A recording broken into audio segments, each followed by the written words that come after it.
शिहाब भाई की जिंदगी।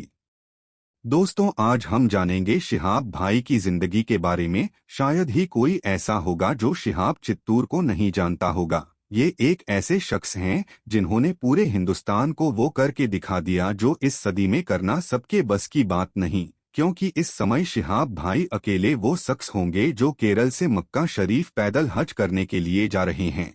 आज के समय में हर तरह की सहूलियत है। हज पर जाने के लिए बहुत ही आसानी के साथ हज के लिए सफर किया जा सकता है। लेकिन सलाम है शिहाब चित्तूर और उनके हौसले पर, जिन्होंने ऐसे दौर में भी जब सारी सुविधा मौजूद है हज पर जाने के लिए, लेकिन शिहाब भाई अल्लाह की रजा के लिए पैदल हज करने के लिए अपने घर से निकल पड़े हैं। दोस्तों, आज शिहाब भाई जिस जगह से भी गुजर रहे हैं वहां हर धर्म और मजहब के लोग उनका स्वागत कर रहे हैं और बहुत ही शानदार अंदाज में उनका फूल और माला के साथ इस्तेकबाल कर रहे हैं। आज शिहाब चित्तूर ने सिर्फ हिंदुस्तान के ही नहीं बल्कि पूरी दुनिया के लोगों का दिल जीत लिया है। इसलिए सबसे पहले शिहाब भाई के इस जज्बे को दिल से सलाम करता हूं। अल्लाह ताला उनको हर मुसीबत और परेशानी से महफूज रखे। दोस्तों, आप भी उनके लिए दुआ जरूर करें। तो चलिए जानते हैं शिहाब भाई की जिंदगी के बारे में। इस पोस्ट में हम शिहाब भाई की जिंदगी बारे में कुछ बातें जानने वाले हैं जो शायद ही आप लोगों को पता हो, तो इसे आखिर तक जरूर पढ़ें। दोस्तों, सबसे पहले मैं आपको उनके इस सफर के बारे में बता दूं कि शिहाब भाई ने 2 जून 2022 को अपना ये पैदल सफर शुरू किए थे, जो केरल से चलकर मक्का शरीफ तक पैदल हज का सफर पूरा करेंगे आने वाले हज में, यानी जो 2023 में हज होगा।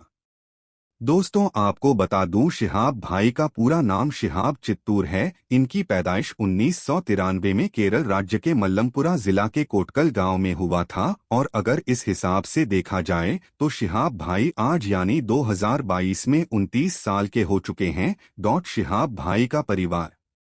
शिहाब भाई के माँ बाप दोनों भी हयात में हैं, यानी जिंदा हैं, और अल्लाह ताला उनकी उम्र में और बरकत दे। शिहाब भाई अपने माँ बाप के साथ ही रहते हैं। शिहाब भाई की माँ का नाम जैनब है और वालिद का नाम मोहम्मद सिद्दीक है। एक बार एक इंटरव्यू में जब शिहाब भाई के इस सफर के बारे में पूछा गया तो शिहाब भाई ने बताया कि बचपन में मेरी माँ हमेशा इस तरह की बातें बताया करती थी कि बेटा, पहले के जमाने में आज की तरह हवाई जहाज और समुद्री जहाज नहीं हुआ करते थे। उस वक्त लोग पैदल चलकर या फिर ऊंट पर सवार होकर मक्का शरीफ हज करने के लिए जाते थे और हज अदा करते थे। उस वक्त लोगों के सामने किस तरह की परेशानियां आती थी उनके सफर में और कितनी मुश्किल के साथ वो हज पूरा करते थे, इन सभी बातों के बारे में जब मेरी माँ मुझे बताती थी तो मेरे दिल में भी ख्वाहिश होती कि मैं भी पैदल हज करूंगा और अल्लाह के मुकद्दस घर की जियारत करूंगा। शिहाब भाई ने कहा, माँ की बातों को सुनकर मुझे हौसला मिलता और मेरे अंदर भी एक जज्बा पैदा हो गया। तब मैंने भी अल्लाह से दुआ मांगी कि अल्लाह मुझे हिम्मत और ताकत अता कर, ताकि एक दिन मैं भी पैदल अल्लाह के मुबारक घर की जियारत कर सकूं। आज मैं ये जो पैदल सफर कर रहा हूँ इस नेक काम में मेरी माँ की दुआ शामिल, जिन्होंने मेरा हौसला बढ़ाया इस सफर के लिए। शिहाब भाई की जिंदगी।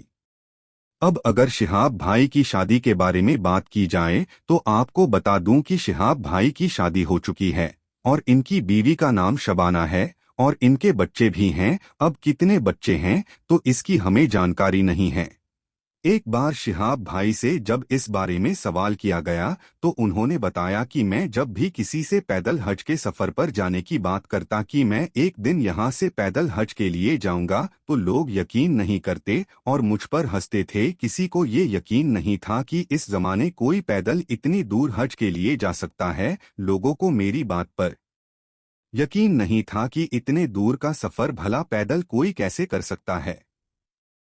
वो लोग भी कहते कि आज जमाने में हर तरह का साधन मौजूद है मक्का शरीफ जाने लिए, तो कौन शख्स इस दौर में इतनी दूर पैदल सफर करके हज करने जाएगा। इसलिए मेरी बातें किसी को यकीन नहीं होती थी, लेकिन उस वक़्त मेरी बीवी ने मेरा पूरा साथ दिया और उन्हें पूरा यकीन था कि मैं पैदल हज करने जाऊंगा और उन्होंने मुझे हौसला दिया मेरे इस काम में। और यही नहीं, मेरी बीवी के साथ मेरी माँ भी मुझे हौसला देती मेरे इस नेक काम में और माँ को भी यकीन था कि एक दिन इंशाअल्लाह मैं ज़रूर पैदल हज के सफ़र में जाऊंगा। और मेरी माँ और बीवी मेरे लिए दुआ किया करते थे।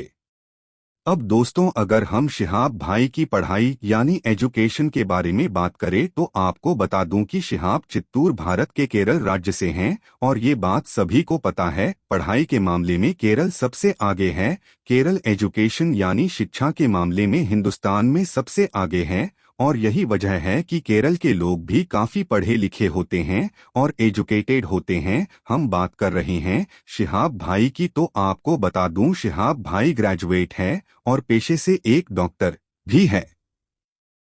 अब अगर शिहाब भाई के इनकम यानी कमाई की बात की जाए तो आपको बता दूं शिहाब भाई का केरला में शॉपिंग मॉल चलाते हैं जो सुपरमार्केट के नाम से चल रहा है और ये मॉल केरल के कांजीपुरम में है। इस हिसाब से देखा जाए तो शिहाब भाई कोई गरीब इंसान नहीं है और ये एक अच्छे परिवार से भी हैं और उन्होंने पैदल हज पर जाने के लिए काफी पैसे भी खर्च किए हैं क्योंकि इस सफर के लिए उन्हें 6 देशों की वीजा की जरूरत पड़ी है और इन्हें लगभग 1 साल तक पैदल चलकर ही सफर करना है। दोस्तों, रास्ते में न जाने कितनी मुश्किलें और कितने खर्च आएंगे, जैसे कि होटलों में रुकना और रास्ते के खाने पीने में काफी खर्च होगा। इसके लिए इन्होंने किसी से कोई पैसा नहीं लिया है बल्कि ये खुद अपने इंतजाम से जा रहे हैं। इन्होंने नेक इरादे से अल्लाह की राजा के लिए अपना ये सफर शुरू किया है। अल्लाह ताला इन्हें इस सफर में कामयाबी अता करे। दोस्तों, आपको एक और बात बता दूं, शिहाब भाई इससे पहले सऊदी अरब में जॉब भी रह चुके हैं। पैदल हज पर जाने के लिए उन सभी देशों की वीजा की जरूरत होगी जिन देशों उनको जाना है और शिहाब भाई को उन सभी देशों का वीजा मिल चुका है जिन देशों से होकर उन्हें हज के लिए जाना होगा। फिर जब सभी देशों का वीजा मिल गया तो काफी समय तक शिहाब भाई अपने पैदल चलने की ट्रेनिंग भी करते रहे और आखिर में उन्होंने 2 जून 2022 में शिहाब भाई ने अपना ये पैदल हज का सफर शुरू कर दिया जो अभी तक चल रहे हैं। जब हम ये पोस्ट लिख रहे हैं उस समय शिहाब भाई राजस्थान पहुंचे हैं। शिहाब भाई पाकिस्तान, ईरान, इराक, उसके बाद कुवैत से होकर सऊदी अरब पहुंच जाएंगे। तो ये थी शिहाब भाई की जिंदगी के बारे में कुछ बातें जो हमने आप तक पहुंचाई। दोस्तों, आप सभी से गुजारिश यही है कि आप भी उनके लिए दुआ करें कि अल्लाह ताला उनके इस सफर को आसान करे और उनके सफर में आने वाली सभी मुसीबतों को खत्म कर दे और हम सभी को अपने मुकद्दस घर की ज़ियारत नसीब फरमाए, आमीन। दोस्तों, आखिर में एक बात और कहना चाहूंगा कि शिहाब भाई की जिंदगी के बारे में हमने जो भी बातें आपके साथ शेयर की, ये सभी जानकारी इंटरनेट की मदद ली गई है। अगर इसमें किसी तरह की गलती हुई हो तो आप सभी से इसके लिए माफी चाहूंगा। दोस्तों, हमारे चैनल से आप इस्लामी मालूमात हासिल कर सकते हैं और वीडियो देखने के लिए हमारी चैनल को सब्सक्राइब करें। अल्लाह हाफिज। दुआ में याद रखिएगा। अल्लाह ताला आप सभी को सलामत रखे।